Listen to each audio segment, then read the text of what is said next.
Welcome to the U.S. Center. Thanks for coming to this event on the American Business Act on Climate Pledge. We have a distinguished panel of business leaders here today. Only a small section of the over 150 companies in the U.S. that have signed the American Business Act on Climate Pledge. So we're going to go ahead and hear from them and hear what this pledge means and what their companies are doing about it. My name's Ashley Allen, and I'm with the U.S. State Department's Climate Change Office, and I want to welcome you to the U.S. Center. This is our public outreach space where we share climate science, climate data, and information on U.S. climate action with the whole world. So thank you so much for joining us. Also, welcome to our online audience. We hope you join the conversation. Do so by hashtag AskUSCenter on Twitter, and we'll be sure to convey your questions to the panelists. To start out our event today, I am pleased to introduce to you Rob Diamond, who is the Director of Private Sector Engagement with the White House.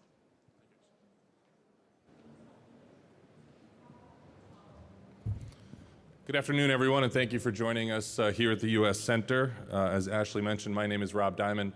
I'm a Special Assistant to the President at the White House and the Director of Private Sector Engagement. It's been my privilege the last few months to work with many of our leading companies, both here on stage and in our audience today, in the launch of the American Business Act on Climate Pledge. I think, as many of you know, before we arrived here in Paris, more than 180 countries representing nearly 90% of global emissions have put forward their own climate targets. That was real progress in the buildup to these Paris talks, and for our part, the U.S. is on track to reach the emissions target that the President set 6 years ago in Copenhagen, reducing our carbon emissions in the range of 17%.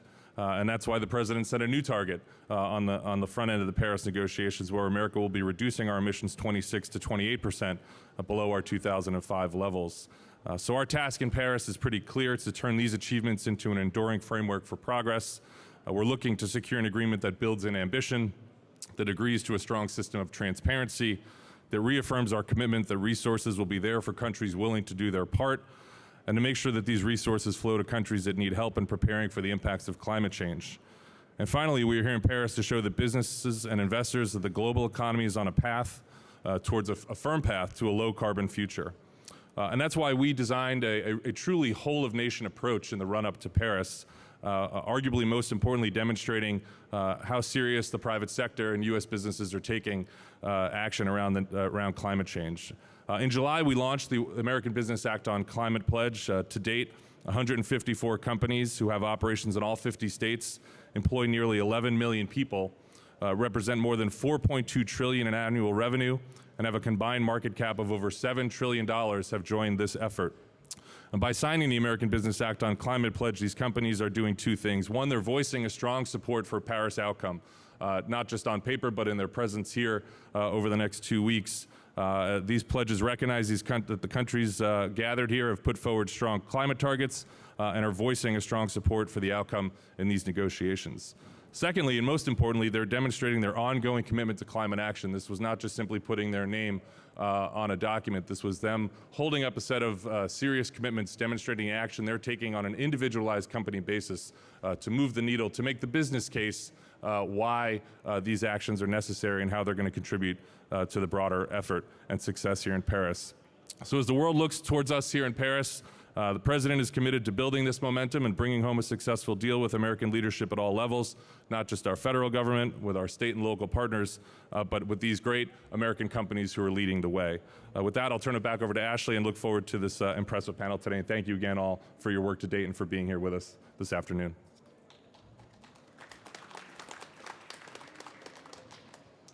Thank you, Rob.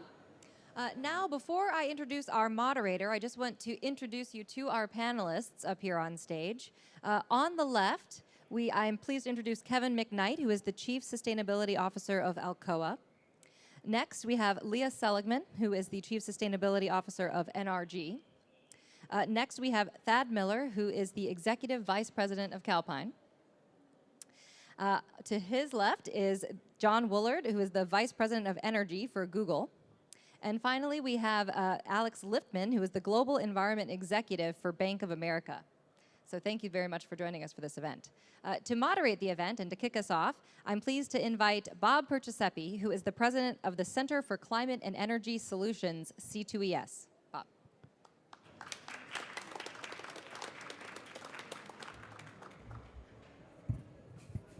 It was set for Rob there. All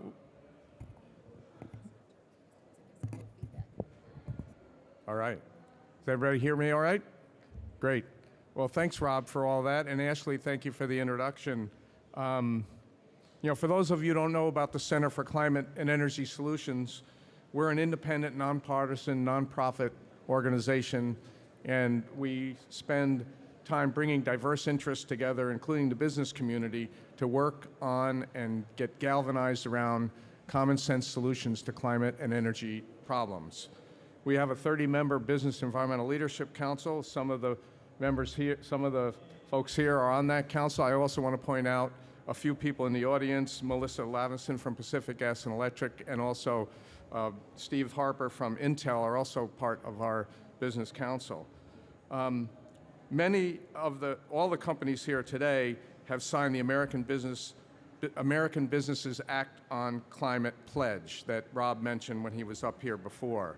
And a lot of companies signed onto this pledge, and it's a pretty important indicator of the growing support that American businesses have to make progress on climate change, and that they are doing things in their own companies to make a difference. Earlier this fall, we organized a statement by 14 companies with over $1 trillion in revenues in support of a climate agreement. We've heard about the White House pledge. You see an ad up here, Business Back, Low Carbon USA. That ad was in the Wall Street Journal, and C2ES, along with other nonprofits, helped organize that with American businesses. Businesses are focusing on this and are taking action because they understand that there are risks in climate impacts, but there are also opportunities in a clean energy economy. They already know that the planet is warming. They already know that they're being impacted by these changes, and whether it's in their own facilities, or whether it's in their operations, or whether it's in their supply or distribution chains, these impacts are being felt. And so we're seeing a burst of entrepreneurial activity focused on solutions, and this is what's really important. And we are expecting that a Paris Agreement will provide an additional clear signal to the world's economy that changes are needed, and that entrepreneurial energy in that space is going to be productive and helpful. So I'm going to facilitate some further comments from the panel here. I'm very excited to be with you guys. I'm looking forward to the discussion. And Kevin Mcknight, I'm going to start with you at Alcoa. You were one of the first of the 13 companies to sign on to the pledge that Rob mentioned earlier. And also from our perspective at C2ES, you've been involved with us since almost the beginning of our organization, as well as involved with the efforts to get a cap and trade program enacted in the United States earlier. So what prompted you to take these early actions, and what do you see as next after that? Thanks, Kevin. Thanks, Bob. I always look up to Bob, but this is particularly difficult because I really look up to him here. Listen, Alcoa is really excited about this, and we're really proud to stand with the administration on this issue. I think most of you probably know Alcoa is an energy-intensive, trade-exposed business. I mean, GHG, greenhouse gas, is a really big deal for us. And we've been working on greenhouse gas emission reduction for more than 20 years. This is our biggest issue as a company. And we saw this as a fantastic opportunity to get on board early and to really demonstrate our strong commitment. And I really believe that industry is the engine that's going to drive this. It's wonderful to see all the governments together. The buzz in this place is incredible. But at the end of the day, industry is going to drive this initiative. It has to. And we wanted to be early, and we wanted to be really strong and demonstrate clearly that we were ready to do whatever it takes to make this work. That's great, and I appreciate that answer. Now, we also have two power companies on the panel here today. Leah from Calpine and Thad from, I'm sorry, I'm backwards here. Leah from NRG and Thad from Calpine. I'll get this straight. You know, my Rolodex is working on, I forget what time zone. So, but the question to you guys is, in many respects in the United States right now, you're on the front line with the Clean Power Plan that is being implemented. And that gives you sort of a focus to some extent, not only on yourselves, but also how you work with your customers and the states that are where your customers are located. And so given that energy that you already have, that you, no pun intended, that to make some changes in your carbon footprint, what led you to the pledge, and how do you see your future laying out on that? And Lee, why don't we start with you, and then Thad, you. Right. Well, hello. Thank you all for having me today. I think that the pledge is actually an incredible opportunity for companies. NRG created our long-term goals a year ago, actually, but it was us in an island, and the American Act on Business pledges allowed us to all come together and work together towards a low-carbon economy for the entire country. And so that's the critical aspect, that it's not just one company standing up, it's 150 companies with massive footprints coming together to say, we can do this, we've got it, let's move. I'd say the other piece of it is, with the Clean Power Plan, is yes, when you look at our business, and I'll let my colleague from Calpine say what his business looks like, but if you look at my business, I have a lot of emissions in my house. And so while all of the other companies, everyone else's business runs on the product that we produce, I have a way that I can help every single person that we partner with to reduce their emissions as well. So there's a huge opportunity as well as an obligation for us to move as quickly as we can to a low-carbon economy. Bob, if you give me a little latitude, something that Kevin said sparked a thought, and that is that if we think about this is really the intersection of public policy and markets. And the public policy goal is obviously to reduce carbon emissions. So the question is, how do you get industry to respond to that? And through the Clean Power Plan, and there are predecessor pollution type regulations that have been enacted in the US that use this methodology, but basically the public policy formulators have identified an externality. And they've said, here's the externality, here's a framework for pricing that externality. You in industry go out and figure out the most efficient way to deploy the capital to address that externality. And that's exactly the framework that's being used in the Clean Power Plan. As for Calpine's role in this, what I would say is that we actually have been at this for 20 years. Calpine is the largest generator by hours, megawatt hours produced in the country. We are 95% natural gas. The other 5% is renewable geothermal. And the reason I say we've been at this for 20 years is because before carbon was even on the horizon for all of us as a very important discussion topic, other pollutants were there. And natural gas generation compared to coal generation or oil generation offers a far cleaner solution for the environment, for the customers, from whatever perspective you want to look at it. And so we embarked investing literally billions of dollars in building combined cycle and peaker natural gas plants to address this problem. 60% less carbon emissions than an unscrubbed or an environmentally upgraded coal plant. The EPA and the administration have recognized the key role that natural gas plays moving the country forward towards its targets in 2030 that Rob alluded to earlier. Natural gas is one of the linchpins of the Clean Power Plan, where the capacity factor of natural gas prior to the enactment of the Clean Power Plan was about 40 to 45%. The Clean Power Plan contemplates that the use of natural gas will be ramped up to about 75%. And indeed, in the intervening period of time, it's already been ramped up to about 55% for the fleet, not just our fleet, the fleet across America. So why is this good? It seems counterintuitive, perhaps to some, that we're consuming more fossil fuels, as some in this hall may say. The fact is it's allowing us to displace the older, dirtier, unscrubbed, unenvironmentally upgraded coal. So the coal usage is coming down, the cleaner, more responsible natural gas-fired generation is increasing. And Calpine, because it's invested in all these years in the natural gas fleet, is prepared to continue to assist the nation in reducing its carbon emissions over time.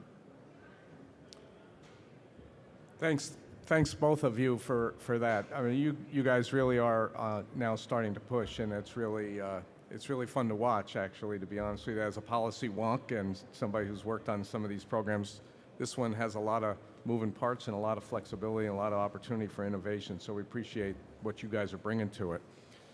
The other thing I'll say just quickly before I go to John is that you brought in the concept of co-benefits, which is a pretty important one. As we try to solve the climate problem, we're also going to be doing other things that will protect public health across the globe. So it's a really important And Bob, maybe concept. if I could just follow up on that co-benefits point, one thing I did forget to mention is it's not only the reduction of emissions that comes from the switching from coal to gas. If we think about renewables, a very big topic in this arena, solar and wind. The wind only blows at night in most places. The sun shines during the day.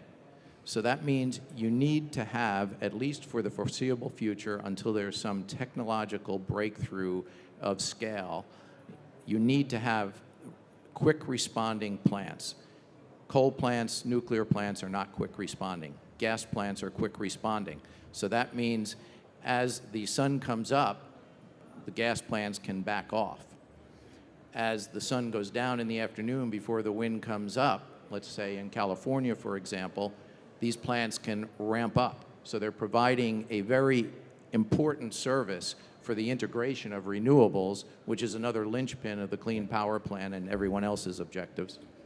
Well, thanks for that, and that's a great segue into somebody who is very much involved with renewables. So John Woolard, who was introduced, is from Google, and when all of us think of the word Google, we sort of think of the people who provide us the ability to find whatever we need on the Internet of Things, which is just about everything these days. And John, we're really pleased you were able to join us today. But one of the things that most people don't understand or don't have an appreciation for is the amount of energy you guys use to do that for the world, and how hard you're working at reducing that footprint of energy demand and be as efficient as possible. And on top of that, you're probably one of the leading investors in the world for renewable energy. So obviously, Google is making a big statement with that, and so you guys signed the pledge that Rob talked about. How do you see the work that you're doing playing into that larger theater? Well, first, Google plays in several ways here. Bob's already mentioned we buy a lot of power, we invest in large amounts of renewables, but before I get into that, there's a lot of work just to bring search results to the world, and efficiency plays a big part in what we do as well. So it's not mentioned as often as it probably should be, and if you look at the global climate picture, it's very difficult to solve anything. Every scenario going into the future has dramatic improvements in energy efficiency. So one of the primary things Google has always been doing is making data centers more and more efficient over time. We now get 3.5 times the efficiency out of a data center, or 3.5 times the compute power per unit of energy than we did 5 years ago. And those numbers are very dramatic improvements, and will continue to push efficiency, as do a lot of the others in the IT space. So the efficiency of computing and the move to cloud computing is another one that it's a trend where the user can use all Google services, whether it's search, YouTube, Google Documents, And in 1 month, it's the carbon equivalent of driving a car 1 mile per user. So it's very, very efficient to not have servers and everything on site multiple times and repeat it over and over. So there's a lot of efficiency in where the world is headed, and I think that's a big, very important piece. I want to encourage everybody to keep thinking about as we move forward before we get back onto the supply side. But we do a lot on the supply and procurement as well.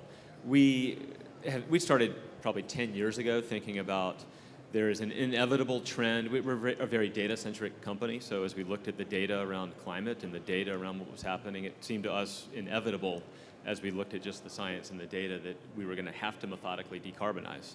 And so when we came to that conclusion, we started to procure long-term contracts, primarily for wind and now solar.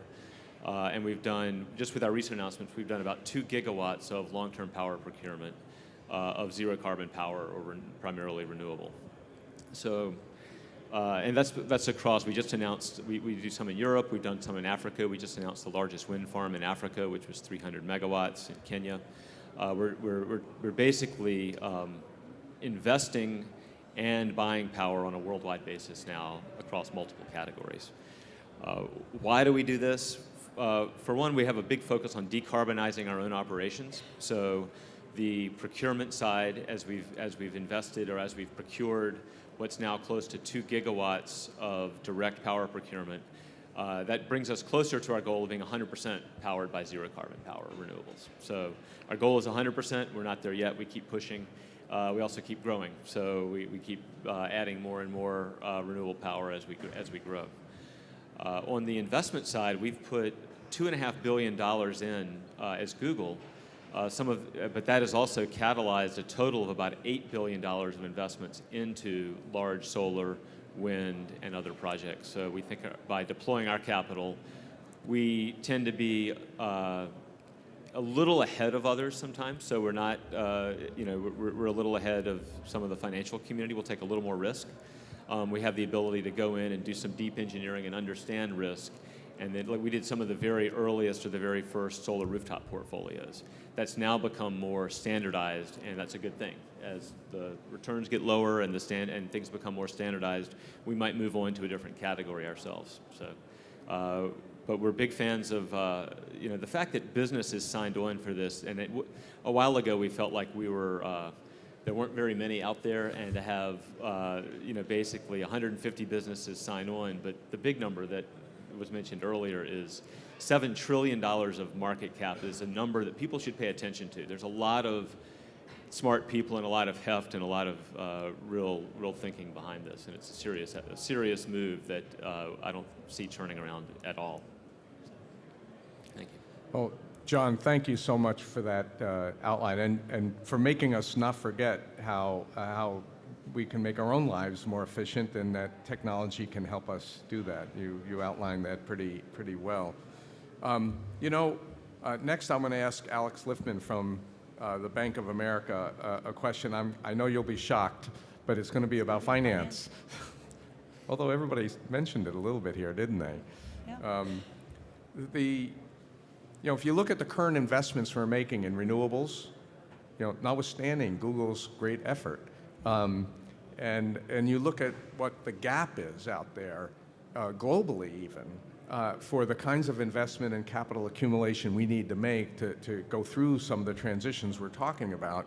I know that this is something that the Bank of America thinks about, and in fact, you guys made a pretty big, not only signed the pledge with the White House, but you also made a pretty big commitment as a financial institution on moving some capital into this direction. So what kind of view do you guys have on that big gap, and also what role can financial institutions play to help move it forward? Yeah, absolutely. So Little question. Just a little, in 2 minutes or less, right? So just to start, first of all, thank you very much for having us, and thank you to all of you for coming. I'm very pleased to be on this esteemed panel, and we were very pleased to be one of the first 13 companies to sign on to the pledge. You talk about this $50 trillion gap between where we are today from an investment perspective cumulatively and where we need to be over the next 20 years. From our perspective, that's a risk and it's an opportunity. And it's frankly one of the reasons we have been so focused on climate change for such a long time. I mean, from a risk perspective, there's a huge risk to not acting quick enough, frankly, to get those investment dollars flowing. There's certainly a human risk, but there's also an economic risk. I mean, as our analysts point out, we're already losing, call it a percentage point of GDP a year due to the effects of climate change. That will steadily increase to maybe 5% over the next decades. That's a huge amount of GDP loss. So that's an enormous risk. And then, of course, for a financial institution, there is significant gain to be had from $50 trillion being invested from the perspective of our ability to be the market maker in that. So we see it from both a risk and an opportunity perspective. We did make a large commitment with the White House pledge. We committed to dedicating of our own capital or catalyzing $125 billion in investments in renewable energy and energy efficiency over the next 10 years. That was really an evolution for us. We were one of the first, I mean, way back when, we were one of the first financial institutions to set our own internal greenhouse. I can yell. It's an energy problem here. I'll have water. Have a sip. Mine's out too. Is yours out also? Oh. I can yell. There it is. Try it now. Is it back on? So we were one of the first financial institutions to set a greenhouse gas emission reduction goal back in 2004, but we quickly realized that what we do with it, I mean, as a financial institution, our own emissions are not significant. Quickly realized that what we really needed to do was to dedicate our business to addressing climate change. So we were one of the first, actually the first financial institution to set a significant business goal. Back in 2007, we said we'd dedicate $20 billion over a 10-year period, and we met that goal actually in half the time. So we reset a goal in 2012 to dedicate $50 billion, and what came about with the White House pledge is it was really an opportunity for us to rethink, was that goal aggressive enough? And that's when we came back to the table with a $125 billion commitment. And a lot of things had changed in those intervening years. I mean, John, everything John was just talking about on the investment side, we saw certainly Google, but other players coming out very aggressively in this space. But we also saw a lot of market innovation, some of which I'm pretty proud to say we led in creating a green bond market, in bringing individual investors to the table. We've created a whole platform for our individual, trillions of dollars of individual investments to be potentially reallocated to the low carbon space. And we're seeing much more public-private partnership to bring capital to this area. So, I mean, from a finance perspective, I think there's an enormous risk, and it's one of the reasons, probably really was the reason we got into this in the first place over the last decades, really started focusing on climate change because we saw the potential for real risk for our employees, for the communities in which we do business, and for our business activity. But it has definitely evolved over the past decade to be an enormous business opportunity. And it's interesting, we had a discussion about this before we all came up here. I mean, certainly business is going to, our businesses, and I would say certainly the businesses that have signed on to the pledge, and many, many other businesses that are focused in the low carbon space, will continue to act regardless of what comes out of COP. But I would say from our perspective, from a finance perspective, a strong agreement will also help to catalyze more flows, will speed up more capital to this space, and will scale up more capital to this space. So it's one of the reasons we wanted to be supportive, not just with an aggressive goal of our own, but coming out in support of a strong agreement overall. Okay, well, thank you. I think you made you made a number of really important points, but the interesting evolution of focusing on risk and then over time that becomes risk and opportunity. I think that's an important component of how most people are beginning to look at this issue. But you also ended, Alex, appropriately on one of the things that was actually in the pledge, and that is companies are interested in the signals coming from this conference of the parties and that it be a signal that helps catalyze further work. And I think that that's an important component. One of the underlying reasons why it's important that companies make the kinds of commitments that yours have. So I think what we'll do now, Ashley, if I can call you back into duty, is we'll ask for questions from the audience, and Ashley will try to get over to you with a microphone so you can ask them. I want to point out that Rob Diamond from the White House is still here, and if you have a question about the White House, I will turn it over to him. Perfect. Should we take like 2 or 3? What would you like to do? You tell me how much time we have. Let's do 2. Let's do 2. Let's do top 2. Hi, my name is Leah Schleifer. I'm a graduate student from the University of Maryland, and I did my undergraduate thesis on hydraulic fracturing and environmental justice.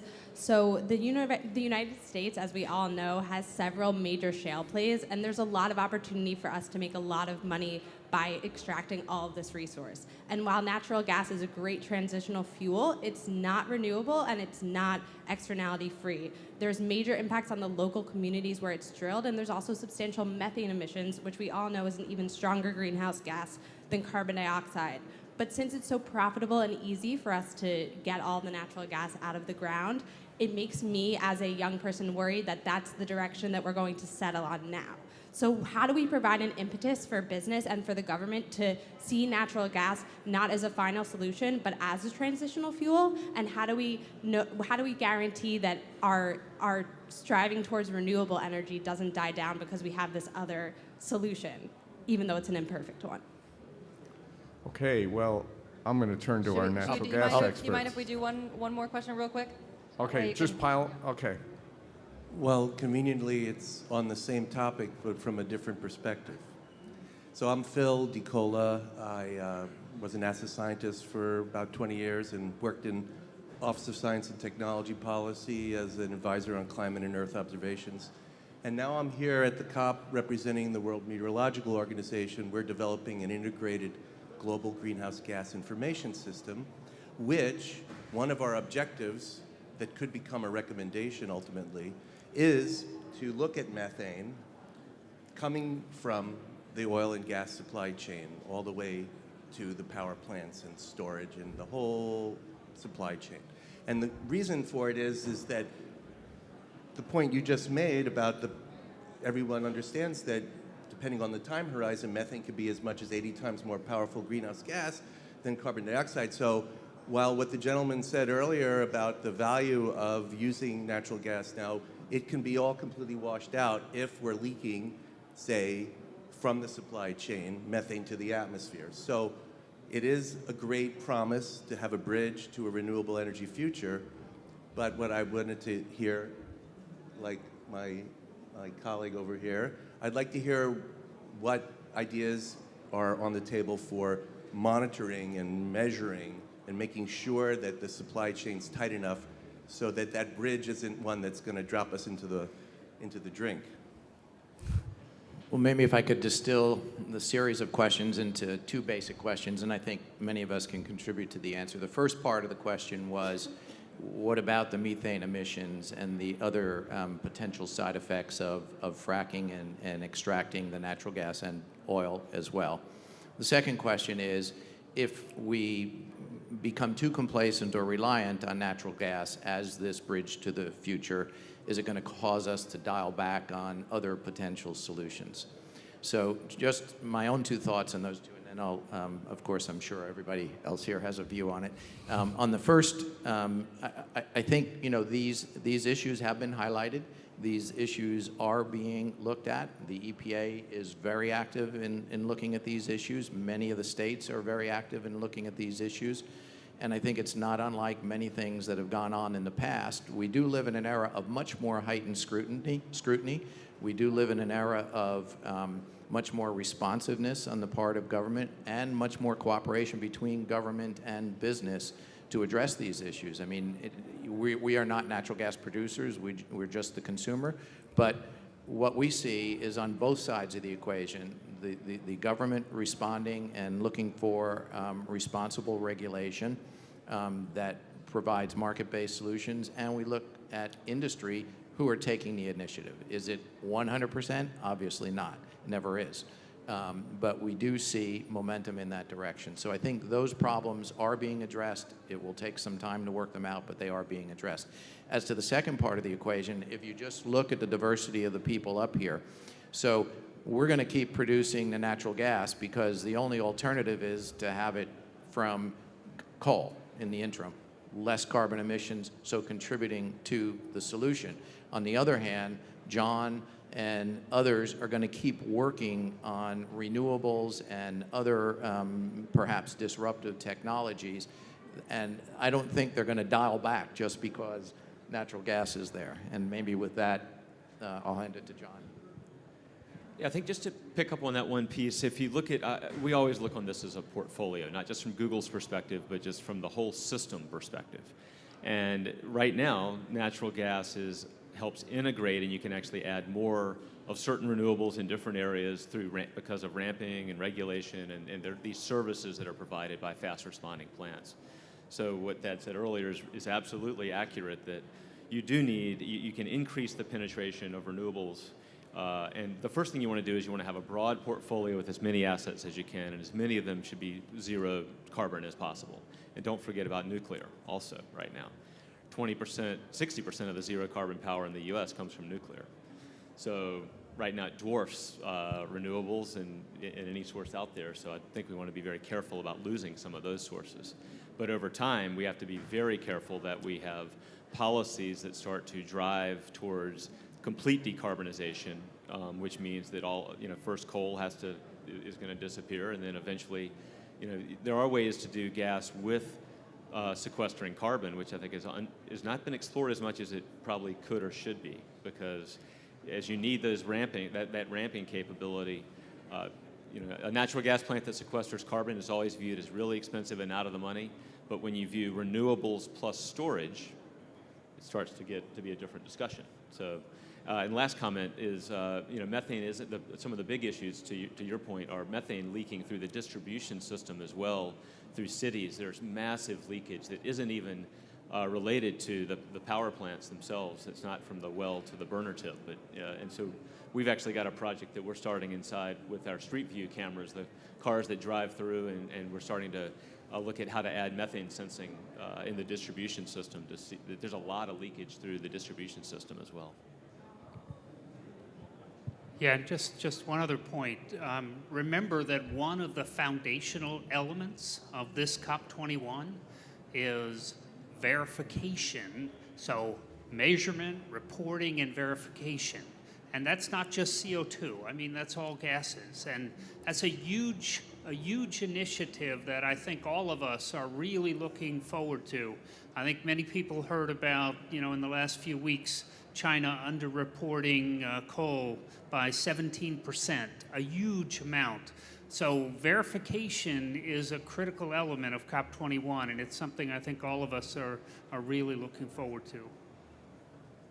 The only thing I would add to this is it's critical that we have a smooth transition. And natural gas and a number of fossil fuels play a role in that, but we need to all be focused on making those smaller and smaller injections of fossil fuels to pace together the system and ensure the reliability and affordability that all of us have come to depend on.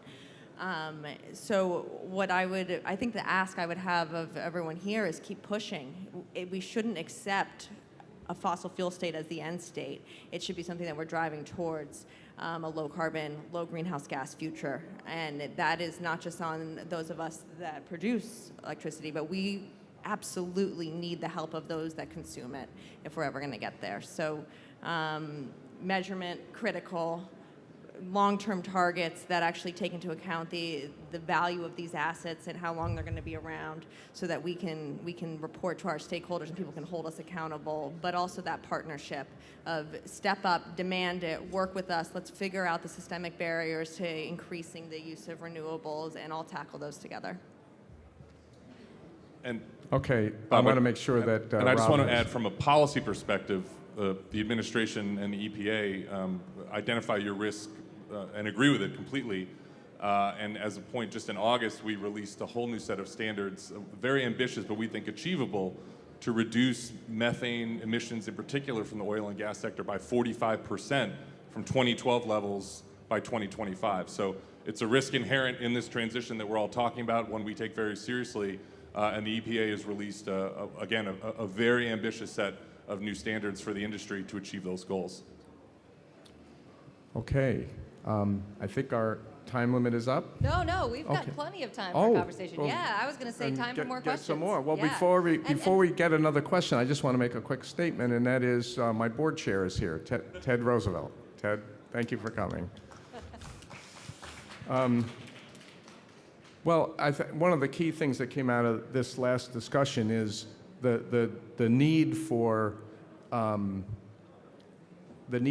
orderly transition, and that's one of the things that we're trying to build here with this revised agreement here at COP-21, is to build a durable agreement that over time can continue to be improved in ambition as we can transition forward. And I think whether it's fairness or whether it's a transition that businesses can count on, all of those things can be embodied or can be facilitated by a good agreement. And I think that that's a pretty important component of it. And part of the transition is exactly what we were just talking about. So let's do a couple more questions. And for those in the back, if you'd like to take a seat, there's plenty of seats in here, and we've still got 15 minutes left for discussion. So come on in so that we can get you the mic as well. Okay, should we take these two?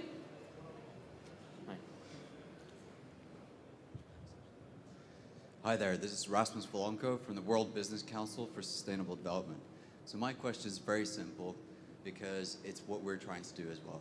So how do we get the next 150 companies to sign up to the pledge and maybe the next 1,500? Well, I could ask Rob to say something since he was very involved in getting the first 150, but I also want to hear from you guys. Well, how many people in the audience here represent companies that aren't signed up? Raise your hands, because Rob's here. He can go get you. I mean, that's one. You know, to be serious, I mean, we are working with our supply chain. And Rob's been wonderful facilitating a lot of that work. And frankly, we've had some calls. And hopefully a few of them, I think, Rob, have already signed up. I think that's part of it. I mean, I think this is going to be leverage as much as we possibly can, the $7 trillion of market cap that is already signed on, and go bend some arms and twist some arms and encourage all of those companies out there who maybe don't fully understand the opportunity that this presents to come on board. I think that's where we have to do it. So what I would say is if we can do it, anyone can. NRG is one of the top emitters in the United States, by any count, in the top 5 at any given day, with 106 million metric tons. And we were able to set long-term goals that are tied to science, 90% reduction by 2050, 50% reduction by 2030, to ensure that we're living within the bounds that the IPCC says is possible. And when you have a footprint like mine, you either have to address it and deal with it, or you probably won't be in business for very long. So I would say everyone should step up and make these commitments. We have a huge opportunity to benefit from the upside of climate action. But as the president said, while we might be the first generation to feel the impacts of climate change, we're actually the last generation to have an opportunity to do anything about it. So now's the moment, and let's all move together. So I was just going to say, I think, 2 points. One, I think we hope by being early signatories to the pledge that we create some competition among our peer groups to do this. I know within financial services there's an enormous amount of very friendly competition between the various different banks, certainly the US banks, but also the global banks. So I think that's one of the things that we really try to drive here. And sometimes, I mean, I feel very lucky from the bank leadership perspective. I have a lot of support from the top of the house, so we are often one of the first, but sometimes we're not. And when our competitors come out and sign on to something, it makes us take a second look and oftentimes sign on too.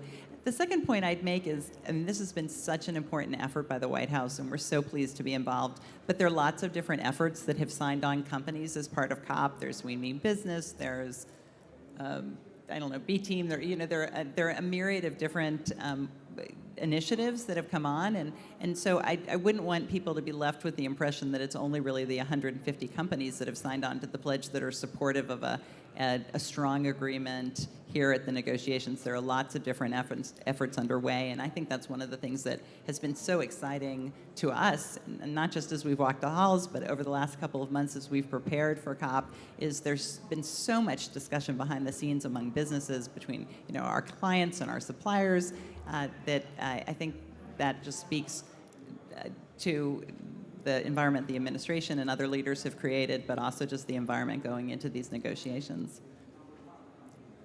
Okay, why don't we get another question? Who's out there with the microphone? There you go. Thank you very much. Carlos Carpi from the Brazilian delegation. Thank you very much. This has been an absolutely amazing event. As you may know, the Brazilian INDC also has a broad-based coalition that tries to also have businesses, but civil society as well. And I'd love to hear a little bit from the panel, what do you think the role of civil society is in trying to bring these coalitions together, being at the table, trying to be part of the conversation, or you think it's a moment, so about the orderly transition. I'd love to hear more about civil society and the role in these coalitions. Thank you very much. Okay, and we're just going to take one more for efficiency's sake. Question right here. Here's the microphone. My name is Liu Shang. I'm from Energy Foundation China. And my question actually goes to the lady from Bank of America. It's absolutely exciting to see the massive commitment you have made on renewable energy. And I was wondering, on top of that, whether there are any change on the fundamental operation philosophy of Bank of China as a financial institute.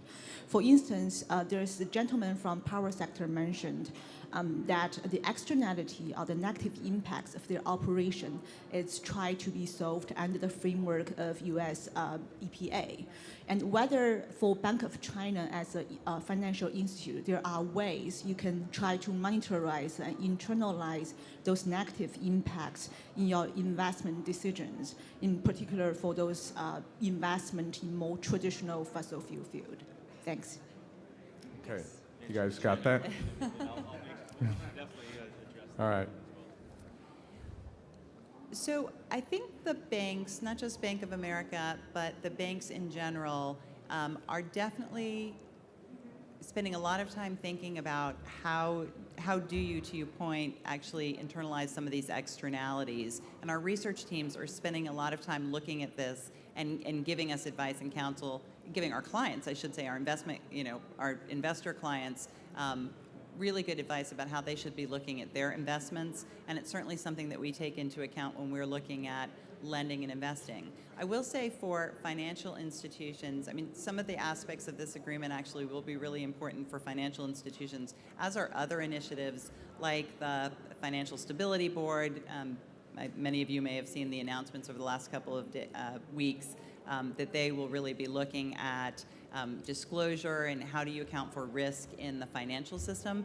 Those types of efforts to help financial institutions better understand how to incorporate those externalities are going to be critically important. I mean, today the reality is most financial institutions, so we don't just, for perspective, we don't have an asset management arm, so we're not making investments ourselves. We do advise our clients, so that's why our research arm is so important in giving our clients, our institutional and our individual investor clients, perspective. But in terms of incorporating it like into a lending facility, most of our loans are short-term, and a lot of these risks are long-term. So that's one of the things that we grapple with as an industry, is how do you take sort of the accounting of longer-term risks and incorporate them into what tend to be shorter-term tenors in our lending and other decisions. So I would say it's an imperfect answer because the state of the industry right now is imperfect, but it's something that a lot of different organizations are looking at, and it's one of the reasons that we are so supportive of what the FSB and other organizations are looking at. And then do you want to take a...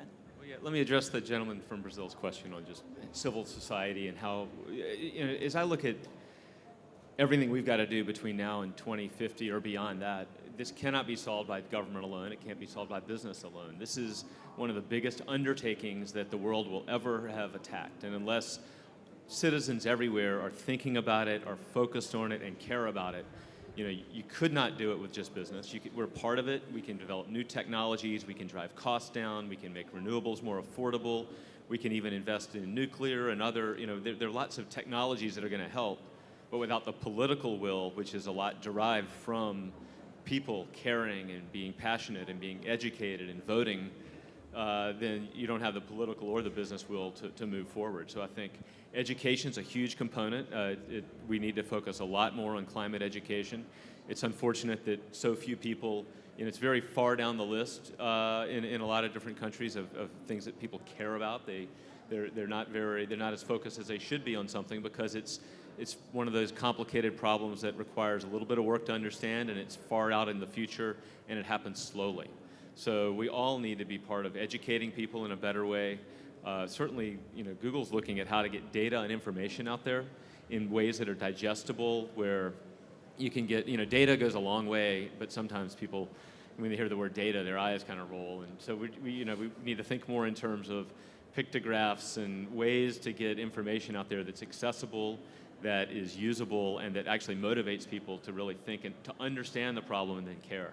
And I think until that happens, we're going to be, we'll have two legs of a three-legged stool, and you're not going to solve it with just business and politics and regulation. Yeah, and I would just say, I think civil society has been leading in this space as well, along with business. Alcoa has some pretty strong interests in Brazil, and we've been working very, very closely with civil society in the Amazon, in building up sustainable development in the Amazon. So really some remarkable involvement with civil society. And just what John said around the whole issue of climate change, I think this is going to drive collaboration models that we haven't seen before, where business and government and civil society will come together in ways that we haven't really seen in the past to drive solutions to lots of different parts of this problem. One last piece on that, because I think it was an excellent question.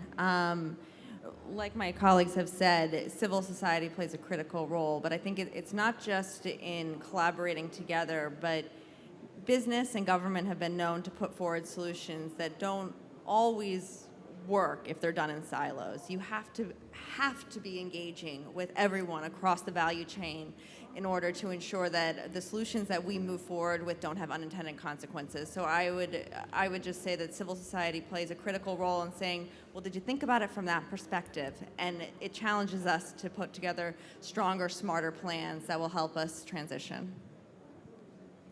Okay. Ashley, are we? We've got time for one more round of questions. I know we have one there, and so I can take one more here. Okay, so we've got these two. You first. Sorry, it's going to be two questions. I'm sorry. Rama Sofia Rajdi from the United States Press Agency. Going back to the civil society, there are many climatic skeptical people in the United States. Some of states. Sorry for the tricky questions, but I had to have an answer about that. Virginia and some other states are really climatic skepticals about the climate change. And this is not part of the society, the civil society, but there are, setting up lobbying against the climate change, evidence of all what we're talking about today, about carbon, for example. So what is your position regarding this? The second question is regarding the announcement of yesterday that there are 39 countries and 23 cities, states, and regions from worldwide implementing a new toolkit to put a price on carbon and covering, I think it's about 12% of the GHG global emissions. Are you, as the U.S., involved in this? Are you on front line, or are you outside this implementation? Thank you. Okay, and just one more question right here. Hi, good afternoon. My name is Colleen Quinn, and I'm with ChargePoint. charge point manufacturers deploys electric EV charging infrastructure. I'm pleased to say that my CEO, Pat Romano, is here. We're participating in these events. My question, first of all, I want to also comment on the point about collaboration, certainly especially in the transportation area, to actually transform and do the kinds of things we have to do. It's going to really require business, government, et cetera, collaborating together. My question is for the woman from B of A, which is that you mentioned the fact that the longer-term investment strategies may or may not have yet the appetite to really invest in even emerging companies like ours and or projects. But there are places like the New York Green Bank, for example, that are stepping up, and also the Connecticut Green Bank, and California also, through the Treasurer's Office, is doing some things. How closely are you looking at the activities, investments, and I would hopefully the results from those Green Bank type investments, and using those to really inform your investment and your advisory activities? And it looks like we got one more quick one up here. I got a last minute request, really quick, just real fast. You guys got all this down, right? Okay. I hope Yeah, there you go. Each of us are remembering one, right? I'm actually going to flick this one over to the White House potentially, Oh, but I'll there you ask the go. question. So my company works on a technology that captures carbon biologically and converts it to ethanol fuel. Unfortunately, this type of biomass was not contemplated in the RFS, so we're not included in ESA. So our commercial units are actually outside of the U.S. because in the U.S., the lack of technology neutrality. Say what the RFS is for our international. Oh, I'm sorry. I'm sorry, Renewable Fuel Standard. Thank you. Thank you very much. The Renewable Fuel Standard actually puts it as a competitive disadvantage rather than enabling us.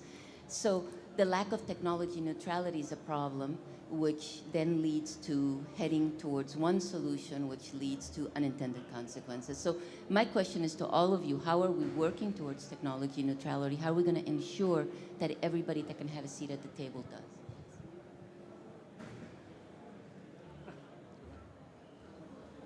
Go ahead, Rob.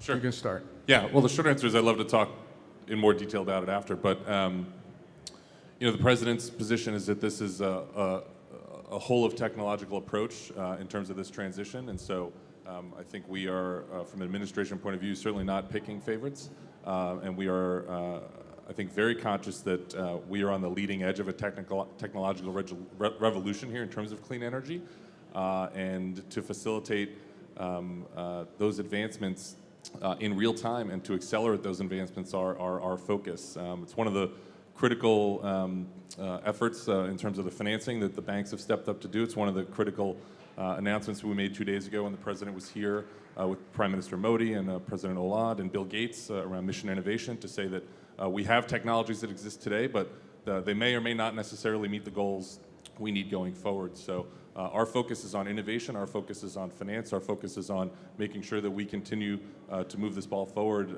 and have an agreement here that allows us to do that on that ambitious timeline. So on the details of the individual company, I'd love to take it offline with you and learn a little bit more about what exactly you're doing. So. Okay. Great. Go ahead.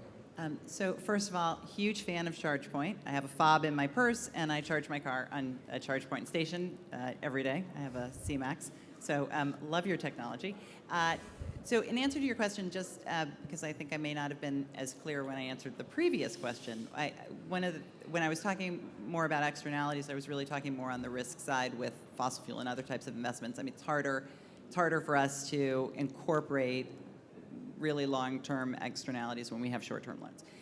In terms of what you were talking about in terms of investing in newer technologies, that tenor problem still sometimes is a challenge. We are providing capital to organizations like the New York Green Bank to then have them provide recapital. So I would say that that point I made sort of at the end of my initial remarks about public-private capital, I mean, I wasn't able to sort of really expand on it, but that's going to be critical. Using public capital to then, leveraging public capital to bring in, scale on the private side for investments in your types of technology, for investments in, project finance in emerging economies. I mean, there are all sorts of ways in which public and private financial institutions are going to have to partner to advance technology. So I would say that that's really what we're looking to do. And there are many instances in which we are able to, just on a business as usual capacity, not just Bank of America, but other institutions able to do things that are longer term. But in the instances when it is more difficult to us for a variety of reasons, we are partnering with public institutions to make that more possible. And then does somebody want to take a civil society question? All right. I'll take a shot at part A of your question, and that is, what do we do about the skeptics in the state houses in various jurisdictions in the U.S.? And I think, you know, when I think about it, the first thing to do is sort the wheat from the chaff. Who is taking that position because they truly don't believe that the science supports the conclusions that we all agree on, and who is really doing it because it's politically expedient to do it? And I think a lot fall into the former category. And I think the way to approach those folks, without sounding too rude about it, is the train is leaving the station. And you can do the political grandstanding, but you better be preparing behind the scenes, because the timeline under the Clean Power Plan is going to require you to act. So conduct your planning now, conduct it quietly. You don't have to publicly, politically endorse it, but be prepared, because sooner or later, once the courts make their decisions on the Clean Power Plan and hopefully uphold it, as we believe they will, these states are going to have to act. So that's the way we look at it. I think that the only thing I would add to that is that you're going to find skeptics, especially in the United States. It happens. And we as business are used to making decisions based on the best information possible. And the best information available today is telling us that we must act. So regardless of the debate going on, I think you'll see smart business leaders across the spectrum taking the steps today to ensure that their business is around for the long haul. Yeah, and remember, $7 trillion of invested capital is represented saying, you know, don't worry about the skeptics.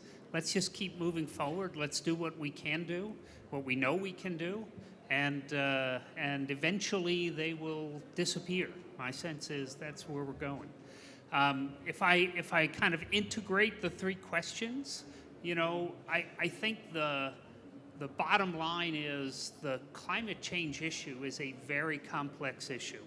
And there are going to be hundreds, thousands of solutions that are going to have to come together to solve this issue. You know, you mentioned charge points.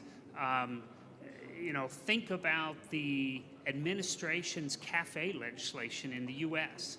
that single-handedly is going to drive a 500 million ton reduction in greenhouse gas emissions on U.S. highways. I mean, that's incredible, really incredible. And those kinds of policy initiatives supported by strong industry innovation and technology advancements. You know, my own company was trying for 20 years to get aluminization into the auto industry. Without CAFE, we probably would still be on the outside clamoring about it. With CAFE, we've been invited in. I think you saw the Ford F-150 that just got released last year, 700 pounds lighter than the 2014 model. So tremendous opportunities for collaboration and advancement, technology, all kinds of opportunities will come together to solve this problem. The average fuel efficiency standard for transportation in automotive. Are you guys all, well, first, I'm going to wrap up if that's okay. And Ashley, thank you for helping organize down there. Rob, thank you as always. And panel, what a great set of panelists we've had here. Great insights, confidence that, you know, there is some reason to keep looking toward the future. I want to thank all of you, and I enjoy working with all of you. Many of these things we've talked about, we're working on together, whether it's looking at those risks, whether it's looking at the community work in Brazil. It's really exciting, a clean power plan and renewable energy. all very exciting. And to the audience, if you'll indulge me, merci, gracias, obrigado, and shishi. Thank you. Thank you, and thank you to Bob and C2ES for hosting this panel, and for White House for organizing this pledge, and to all of you, of course, for getting the action done.